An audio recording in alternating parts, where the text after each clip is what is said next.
ایک سوال پوچھا گیا کہ ایک شخص خود بھی ظالم ہے، اس کی اولاد بھی ظالم ہے، وہ یوں سمجھیں کہ مختصر طور پر کہ وہ شریعت کی نظر میں وہ فاسق کہلاتے ہیں، یعنی رشوت کا کام کرتے ہیں، دھوکہ دہی کرتے ہیں،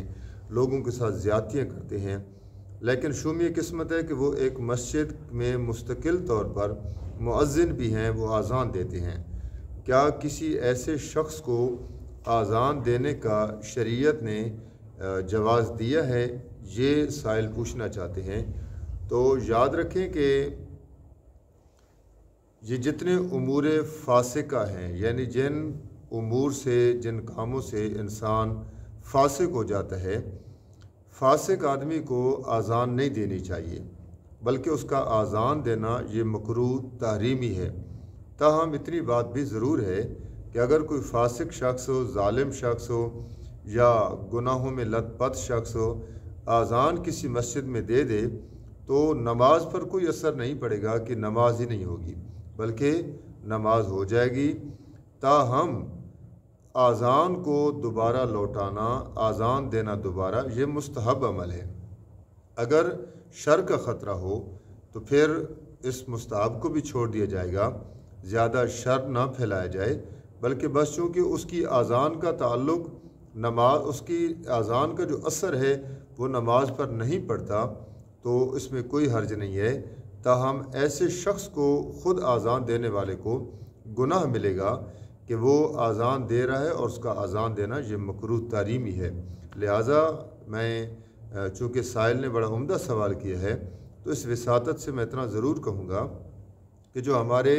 مساجد میں مؤذن حضرات ہیں، اذان دینے والے حضرات ہیں، ان کو باشرہ ہونا چاہیے،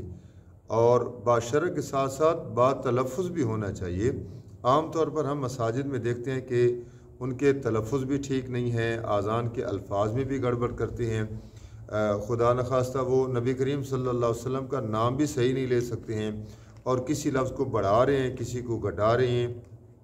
اذان کا لفظ بھی ٹھیک نہیں بول رہے ہیں۔ تو ایسے افراد کو اگر شوق ہے اذان دینے کا تو پہلے اذان سیکھنی چاہیے، پھر اپنے شوق کو پورا کرنا چاہیے۔ اچھی بات ہے، اذان کی بہت فضیلت آئی ہے مؤذن کی، کہ جو اذان دیتا ہے اس کی بڑی فضیلت آئی ہے، لیکن یہ فضیلت، یہ اللہ کی جو رحمت ہے، یہ کہیں انسان کے لیے زحمت نہ بن جائے، کیونکہ وہ ایسے الٹے الفاظ کہہ رہے ہیں کہ جو عربی لحاظ سے ان کا معنی ہی تبدیل ہو گیا ہے۔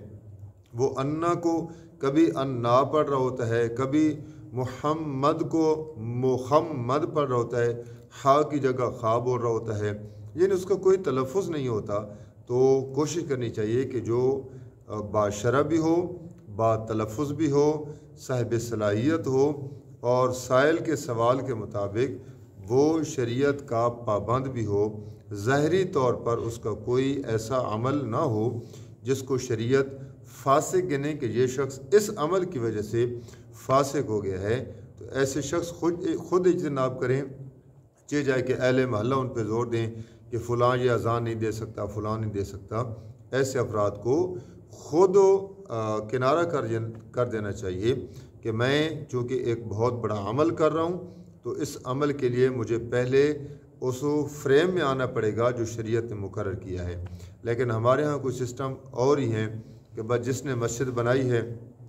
جو مسجد بنانے والوں کا رشتہ دار ہے، یا جو مسجد کی صفائی کرتا ہے، یا جو مسجد میں سب سے پہلے آتا ہے، وہ کہتا ہے کہ بس میں ہی حقدار ہوں، آپ لوگ تو نمازوں پر لیٹ آتے ہیں، میں سب سے پہلے آتا ہوں، صفائی چونکہ میں کرتا ہوں لہٰذا اذان بھی میں دوں گا۔ بلکہ میں ساتھ ساتھ اتنا بھی کہوں گا کہ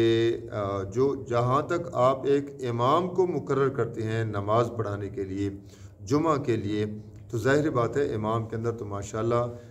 دین کی وجہ سے اس میں بہت ساری خصوصیات ہوتی ہیں، اذان کا، قرآن پڑھنے کا تلفظ ٹھیک ہوتا ہے۔ تو اگر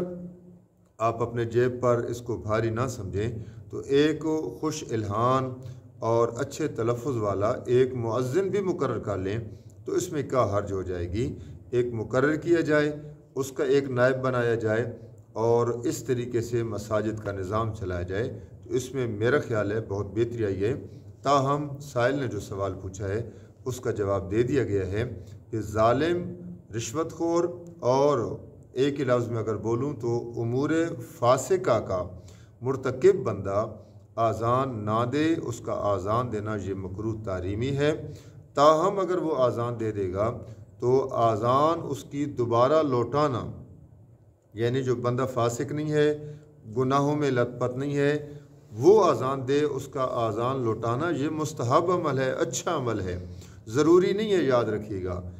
تاہم نماز پر اور نمازیوں کی نماز پر اس کا کوئی اثر نہیں پڑتا، کہ چونکہ آزان فاسق بندے نے دی ہے لہذا ان کی نماز ہی نہیں ہوئی ہے، نہیں، بلکہ نماز بلا اعادہ ان کی ہو جائے گی، اسی طرح ہو جائے گی، ٹھیک ہو جائے گی، لیکن آزان کا دوبارہ لوٹانا یہ مستحب ہوگا۔